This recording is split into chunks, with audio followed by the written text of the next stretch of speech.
everybody. My name is Councillor Hazel Braithwaite, and I'm a municipal councillor in the District of Oak Bay. I want to start off by thanking Charlene Thornton-Joe for inviting me to read bedtime stories tonight. So here I go, and I'm going to actually do two things tonight. I'm going to read you a poem really quickly.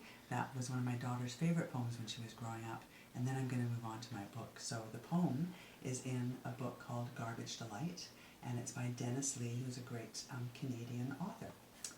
And the poem is called I Eat Kids Yum Yum. A child went out one day, she only went to play.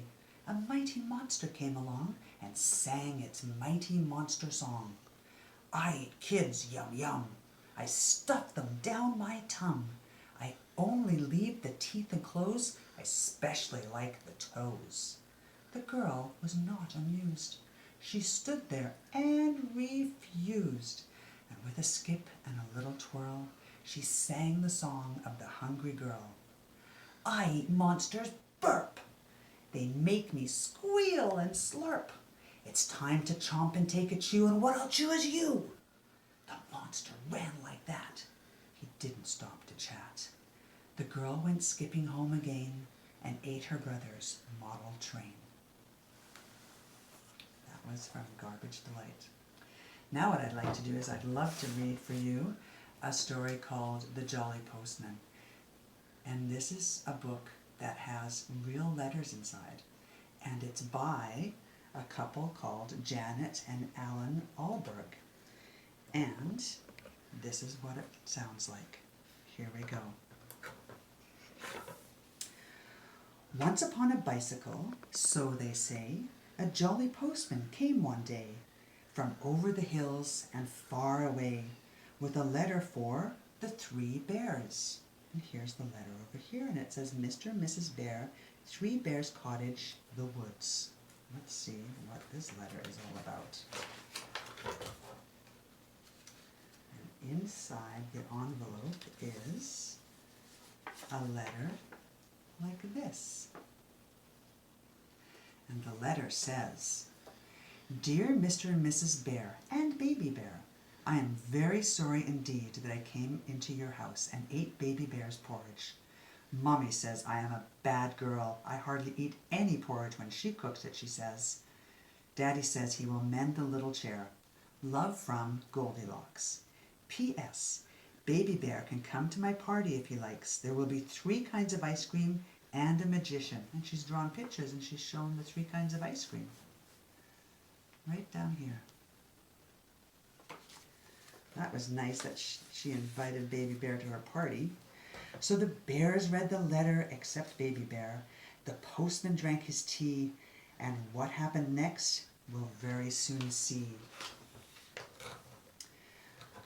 Off went the postman toodle-dee-doo in his uniform of postal blue to a gingerbread cottage and a garage too, with a letter for the Wicked Witch. There's the Wicked Witch right there. Oh, and it looks like, it says the occupant. It looks like it's going to be junk mail. Pretty sure your parents probably get junk mail too, so they'll know what that looks like. Inside the envelope is, yep, it's junk mail. And it says, Hobgoblin Supplies Limited. Everything for the modern witch, delivered to your door or den. And it has all sorts of things like sky-high goggles. It has cauldron sets. It has big brooms. All sorts of stuff for the Wicked Witch to order if she wants. So the witch read the letter with a cackle of glee while the postman read the paper, but left his tea. It was green. I think maybe it might have had a potion in it, so he didn't want to drink it. Soon the jolly postman, we hear tell, stopped at a door with a giant bell and a giant bottle of milk as well, with a postcard for, guess who? Looks like it's going to be a giant. Look at the little postman in this letter right there. And the letter says, Mr. V. Big. I think the B must stand for very. Mile High House, Beanstalk Gardens. And this is, oh, it's a postcard. And the postcard says, Dear Giant Big, having a nice time. Me, my mom, and your hen that lays the golden eggs. Oh my goodness, I think he stole it from the giant. It's better than traveler's checks. I saw a bloke as we was flying down. He was bigger than you. I've took note of his address. Take care of yourself and your talking harp. I'll be back for that one of these days, I'm sure. Bye for now, your very little pal, Jack. That was from Jack and the Beanstalk on holidays.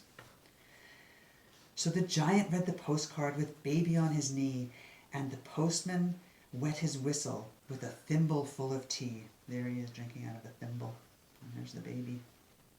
And the giant's trying to read the very little postcard. Once more on his bicycle, the postman rode to a beautiful palace, so we've been told, where nightingales sang and a sign said, sold, with a letter for Cinderella. There's a surprise. Look at that beautiful castle there. And the letter says, Her Royal Highness Cinderella, the palace. And inside, what do we have? We have, oh, there's two things inside. We have a book and a letter. So let's have a read of the letter. It says, Dear Princess, we at the Piper Press hope soon to publish a little book for younger readers in celebration of your recent marriage to H.R.H. Prince Charming. A copy of this book is enclosed for your approval. We trust this is somewhat shortened version of your Highness's most marvelous tale will not displease you. We also trust that you will be comfortable in your new house and live happily ever after. Your humble servant and loyal subject to be, Peter Piper. And here's the book, and it's all about Cinderella and Prince Charming's story. We won't read it now, but we might read it a little bit later. We'll put that back in there. So Cinders read her little book, the postman drank champagne, then wobbled off on his rounds again, and again and again. I think he had too much champagne. Later on, the postman, feeling hot, came upon a grandma in a shady spot. But grandma, what big teeth you've got! Besides, this is a letter for, I think it's for the big bad wolf. It doesn't look like grandma, that looks like the big bad wolf. And sure enough, the letter says, B.B. Wolf Esquire, Grandma's Cottage. Let's see what this says. This letter says, Dear Mr. Wolf, we are writing to you on behalf of our client, Miss Riding Hood, concerning her grandma.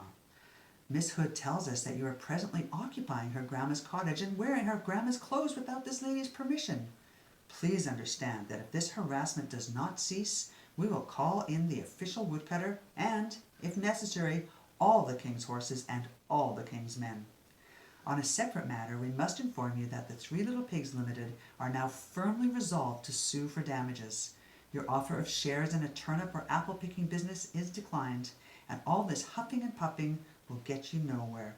Yours sincerely, Howard Meany, from Meany, Miny, Moe and Company Attorneys at Law. And that's telling the wolf to cease and desist his huffing and puffing.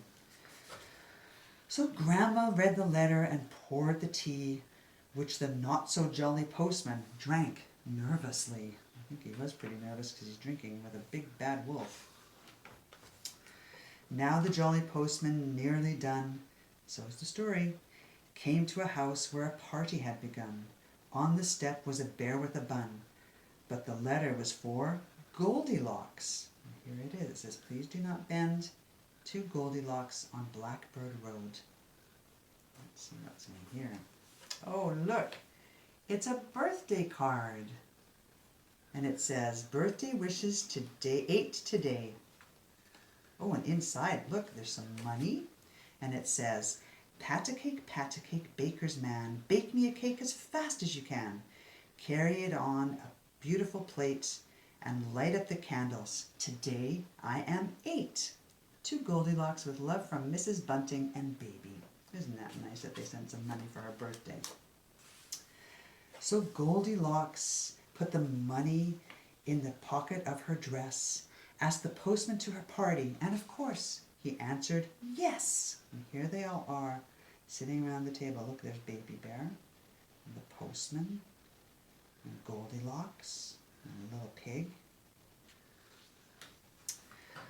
Once upon a bicycle, so they say, a jolly postman came one day from over the hills and far away, and went home in the evening for tea. And there he is saying goodbye to everybody. There's the cow jumping over the moon, and off he goes on his bicycle to home. The end. So I hope you liked this book, The Jolly Postman or Other People's Letters.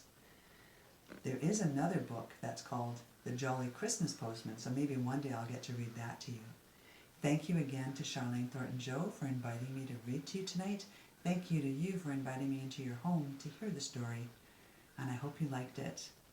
And I wish you all a good sleep tonight. Good night.